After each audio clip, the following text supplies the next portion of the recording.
Assalamualaikum warahmatullahi wabarakatuh. Alhamdulillahirabbil alamin. Kita bersyukur kepada Tuhan Yang Maha Esa, di mana kita masih diberikan kesehatan, kesempatan, juga masih diberikan umur yang panjang. Semoga kita selalu senantiasa dalam lindungan Tuhan Yang Maha Esa. Sebelum kita lanjut video ini, izinkan kami memperkenalkan diri terlebih dahulu. Perkenalkan, nama kami Ilham Ramadana, mahasiswa Universitas Riau dari Fakultas Ekonomi dan Sosial, program studi Ilmu Administrasi Negara. Pada kesempatan yang sangat berbahagia ini, kita ingin membahas sedikit tentang yang namanya kenapa ya Garuda Pancasila dipilih sebagai lambang negara Indonesia ini.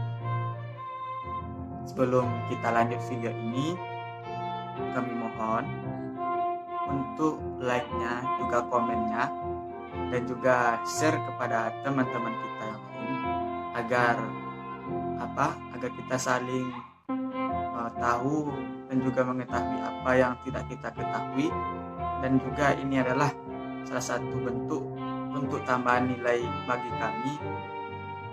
Makanya kami sangat berharap like dan juga komen dari teman-teman sekalian agar nilai kami juga mendapatkan nilai yang bagus.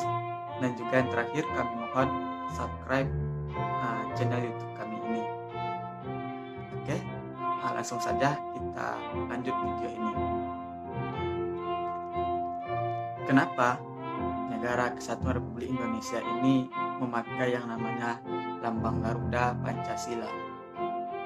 Dan juga semboyan negara kita ini adalah Bhinneka Tunggal Ika.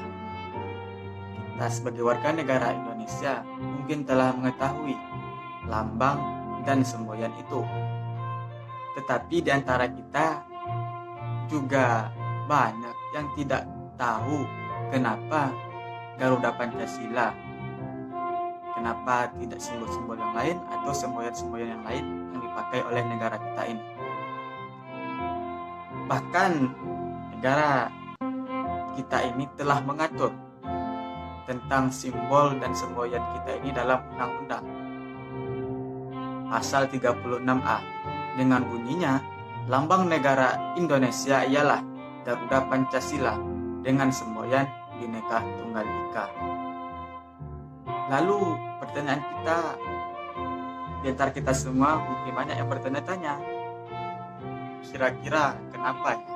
Kenapa Garuda Pancasila yang dipilih sebagai simbol negara Indonesia ini? Kenapa tidak hewan-hewan yang lainnya? Tepat satu hari setelah kemerdekaan bangsa Indonesia, tepatnya 18 Agustus 1945, para petinggi negara antaranya Bung Karno, Hatta, dan para panitia 9 lainnya dan panitia-panitia lainnya tidak sembarangan untuk menentukan yang namanya lambang negara Indonesia. Yang mana lambang kita, lambang negara kita ini adalah Garuda Pancasila dengan semboyan Bhinneka Tunggal Ika. Kalau kita kutip dari buku Bung Karno, yakni bukunya yaitu Bung Karno Penyambung Lidah Rakyat, Bung Karno menyampaikan bahwa menurutnya burung adalah simbol yang menunjukkan kerohanian dan jiwa, dan burung Garuda adalah burung yang sangat kuat di udara, dan burung ini adalah burung yang perkasa di spesiesnya, dan juga burung Garuda ini adalah burung yang paling tinggi terbangnya di antara burung-burung yang lainnya. Makanya dari hal itu, menurut Bung Karno, sesuailah simbol Garuda Pancasila ini untuk menyimbolkan bangsa Indonesia. Karena bangsa Indonesia ini adalah bangsa yang sangat kuat. Manusia-manusia Indonesia ini mempunyai jiwa-jiwa yang kuat, mempunyai ketinggian rohani yang hebat. Bisa kita lihat di antara kita di kehidupan bermasyarakat kita ini, bahwa masyarakat Indonesia ini adalah memiliki jiwa sosial yang tinggi, jiwa gotong royong yang tinggi, dan juga tata krama yang sangat baik. Bisa kita lihat dibandingkan negara-negara lain di luar sana. Simbol-simbol Garuda tersebut dirancang oleh Sultan Hamid II, yang mana pada awalnya beliau merancang seperti Garuda Wisnu Kencana yang memiliki 2 tangan, yang mana 2 tangan tersebut memegang yang namanya simbol-simbol dari kelima sila tersebut. Namun menurut Insinyur Soekarno, hal tersebut terlalu bersifat keilmuan, maka lebih baik dihapuskan. Dan akhirnya dirancang kembali oleh Sultan Hamid II, yang mana akhirnya Garuda tersebut memiliki simbol-simbol kelima simbol tersebut, yang mana simbol tersebut dikalungkan di leher burung Garuda.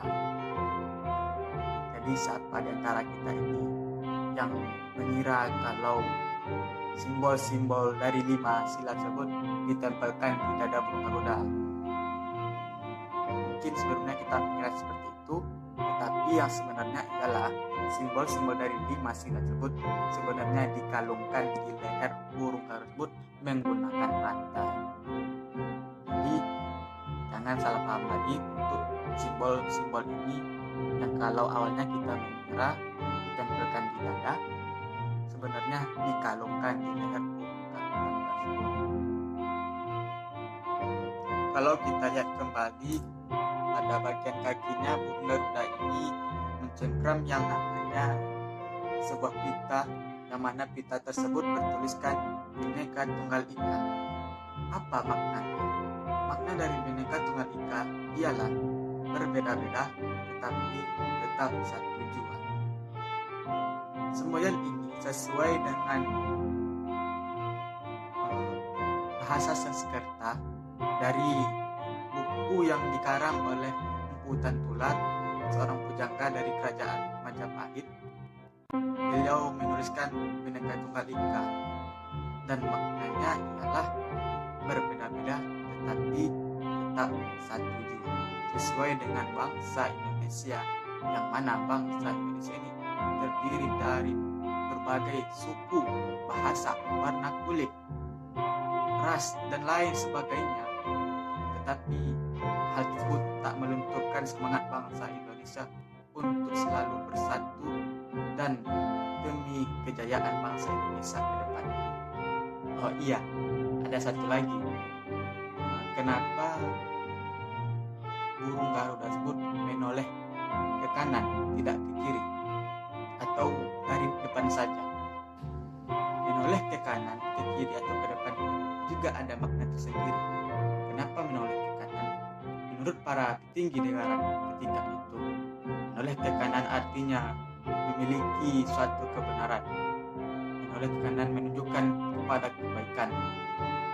Jadi dalam bentuk menoleh ke kiri atau kanan pun tidak asal gambar oleh Sultan Hamid II, karena semuanya mempunyai makna yang sangat dalam untuk bangsa Indonesia ini.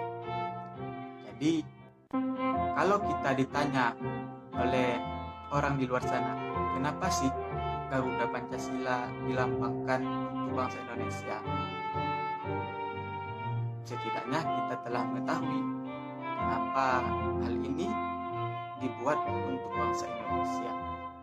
Jadi teman-teman sekalian, sekali lagi sebelum kita tutup video ini, kami mohon untuk like-nya, komennya, dan juga share kepada teman kita agar kita sama-sama mengetahui apa yang tidak mengetahui, dan jangan lupa subscribe channel YouTube kami ini.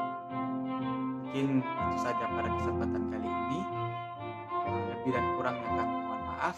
Sekali lagi kami mohon untuk like-nya dan juga share-nya dan juga komen, yang mana komen tersebut sangat berpengaruh untuk kebaikan kami, dan juga subscribe, yang mana subscribe itu sangat gratis.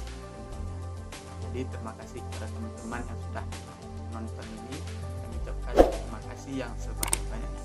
Assalamualaikum warahmatullahi wabarakatuh.